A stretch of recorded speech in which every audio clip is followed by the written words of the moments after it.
Work trip drama. The controversial plus one that shook our team.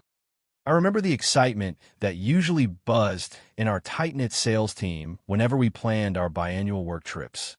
These weren't just opportunities to network and secure new clients. They were also a chance for us to bond outside the office. It was always a mix of business and a bit of fun.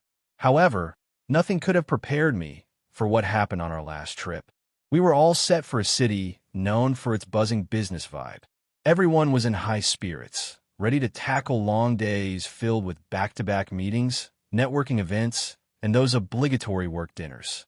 These dinners, though casual, were always reserved for team members, a space to let our hair down after a day of serious work. Then came a curveball. Jake, one of my coworkers and a reliable guy in our team, casually mentioned he wanted his girlfriend, Sophie, to join us on the trip. I paused. Sophie wasn't part of our world. She had nothing to do with our industry, and, as far as I knew, she wasn't really comfortable with the idea of being away from home. In the past, when she'd appeared at a few team dinners, the vibe was awkward. No one else brought a plus one.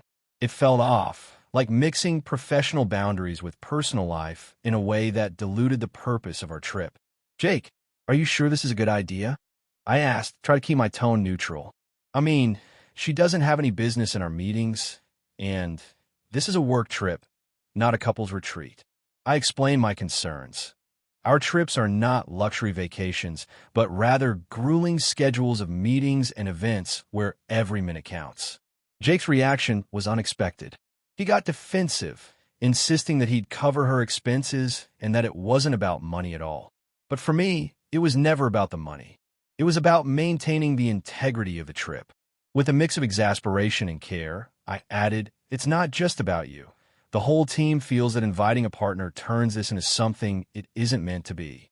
I could see his irritation simmering, and I knew I'd stepped into a sensitive conversation. The feedback wasn't mine alone. A few teammates later echoed my sentiment. This was a work trip, and having Sophie along diluted the professional focus. One of them even suggested a rather direct approach. Jake, if Sophie comes on her own, that's one thing. But if she tags along, she'll be expected to sit out on the work events. You need to set clear boundaries. It struck a chord with me because it wasn't just about enforcing rules. It was about protecting our work environment. In that moment, I realized how crucial it is to have these hard conversations, even when they feel uncomfortable. I wasn't trying to single anyone out. I was simply holding the line for our entire team. I thought about how this conversation should have happened the first time Sophie appeared at a team dinner. We all need spaces where professional and personal lives don't blur in ways that can complicate dynamics. Looking back, I understand that relationships and emotions are never black and white. Jake's relationship with Sophie is his business. But on a work trip where everyone's commitment is being tested by long days and a packed agenda, her presence would have only muddied the waters. I wasn't against Sophie as a person, far from it, but there were boundaries that needed to be respected. So here I am, sharing this story because sometimes the toughest decisions are the ones that keep the professional environment intact. And while Jake's reaction might have been understandable from his perspective, I still stand by my choice. After all, it wasn't just about one individual. It was about ensuring that our collective commitment to our work remained undiluted. Every experience is a lesson in communication and boundaries. This incident taught me that in the realm of work, clarity and professional etiquette aren't just guidelines.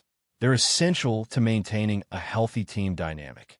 And if you ever find yourself in a similar situation, remember, it's okay to speak up for what you believe preserves the integrity of your work environment.